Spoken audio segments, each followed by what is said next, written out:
traveling issues. And that's just incredible. Where's the captain's armband? Opportunity for Swaziland. Far side of the penalty area. Sleepy defence and tucked away by the man we're talking about. Sifiso Matse scores his first goal of the tournament. And how important is that strike from the 28-year-old? And he falls into his favourite left foot. And that was obviously a gift from heaven. And his ability to forced out to deal with the choice that came from the right hand side of the attack for Eswatini.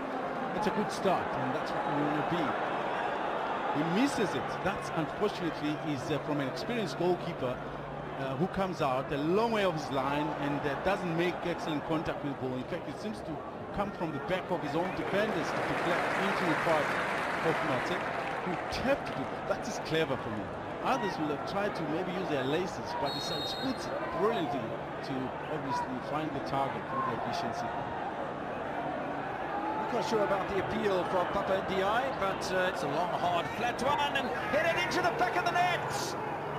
First time we get to see him today with the long throw. It's a long, hard, flat one and headed into the back of the net. Zelenzinisa. Whatever it is, there's a two-goal cushion for Eswatini. Beautifully worked from the throw-in. Nobody picks up Sabelo. He hits in his second goal of the tournament. And Senegal are clearly on the back foot right now. Set pieces is one way that they've done very well, Eswatini. And if I'm not mistaken, against Zambia as well, they stopped from a set piece. And here it happens again in this second goal from a long throw of Mamba. Good run by Sipali. To just get himself a little ahead of the defender and nods it away from the goalkeeper. A difficult one to save, bouncing off the ground into the back of the net. Oh, they're cruising. I'm afraid I don't want to say they're cruising. They fall from it. It's too early. It's always a big worry when you start scoring too early. Stay on your feet, boys. I'm trying to stay on the fence here. I don't know how much. Completely unsuccessful. You're not convinced with this stories of yours. It gives you a lot and just the ball to spit. Maybe you hand the ball away and Mendy looking over the top for Mohamed Bar. There's got a bit of work to do, and I can understand the first time ball. I understand it even better now. Jite with the Jite, but somewhere along the line with the goalkeeper maybe missing that cross. I can tell you the challenge with the Santanese in that he dives across instead of cutting the ball. You see, he dives that way. If he does, if he cuts it, Igu, Sane, the good ball. Referee playing advantage to Mendy, but Sane stayed down here on the right-hand side of defence. Kalidou, oh, it's landed nicely for Hachkane! Centre back, turn holding midfielder, turn striker, turn goal scorer, turns 2-2. Excellent work by the man in the middle. He was supposed to stop that game for the foul, but Senegal had advantage, and how well that advantage has gone on to profit for them. Ball played into the air. I think that's where maybe Eswatini could have done better. It's a long pass played into the center of the box, and they were a bit stretched here with the men coming from behind. Maybe the fullback could have read that better. Very little the goalkeeper could do. That's a giveaway. Lapses of concentration. With only about 10 minutes to go.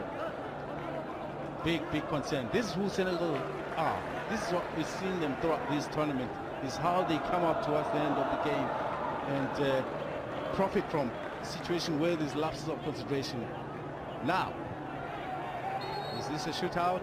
Can Swaziland hold? Can Eswatini hold for the remaining? It is the substitute and 26-year-old striker Sandile Gembedze, who's got 2 goals for his side in the tournament so far. No, sorry, 1 goal. I beg your pardon. He scored against Zambia, and he's going to take the first penalty then. Gana against Ndiaye. This is where the pressure counts. The BMT comes to the fore. First penalty of the shootout.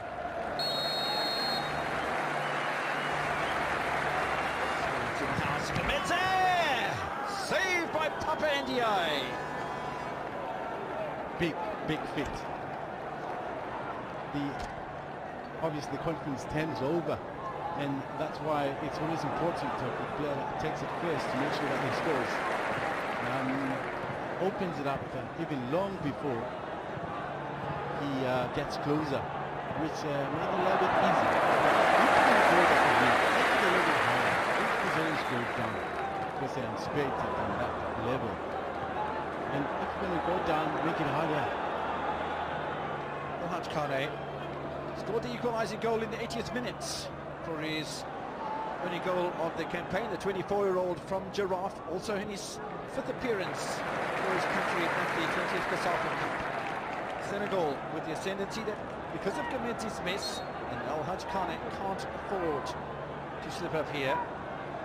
24 years old, second oldest man in the Senegalese side, so just what a young squad Senegal have here.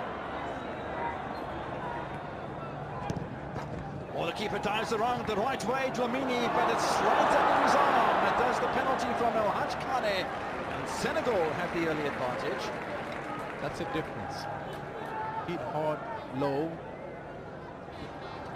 Way up, and if it hits the side net, it's almost an impossible feat to be able to save it, and that's what happens. Makes a good effort for me to get to the goal.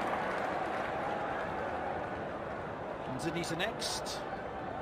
Scored the second goal for Eswatini, the 20th minute, and scored a goal earlier on in the tournament as well against Botswana.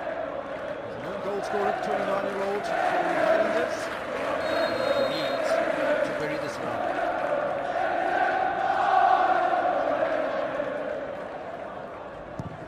Keeper guesses the right way, once to the left-hand side, once to the right from Ndiaye, and Eswatini are in trouble.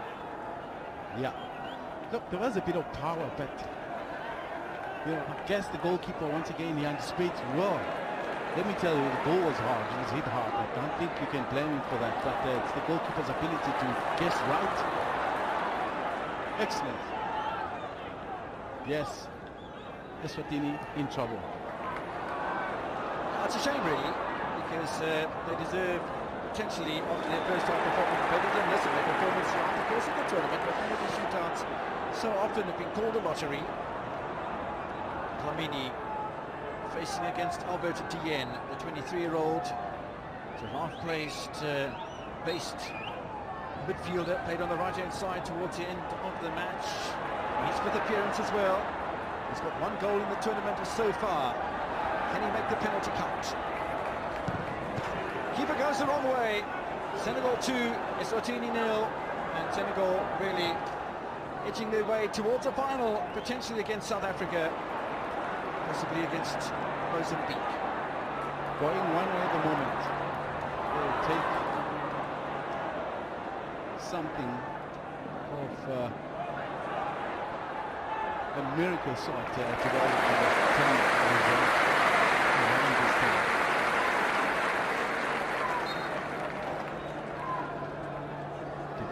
So, Sivaniso Mamba, the stand-in captain. Oh, and another save, and Diao, that's outrageous! Listen, the way they went about those remaining minutes of the game, they're not pushing. It means they've got something up their sleeves when it comes to penalty shootout. Honestly, they were seemingly happy with just pushing the ball around. That is an excellent save. Well, it's not meaningless to the coach, Koto. They score this penalty, they win the shootout, they play in the final tomorrow. No, they don't play in the final tomorrow because it's on Sunday, for goodness sake. Mohamed Bar, 20-year-old, Generation Foot, 1 goal in the tournament. It's his 3rd appearance today.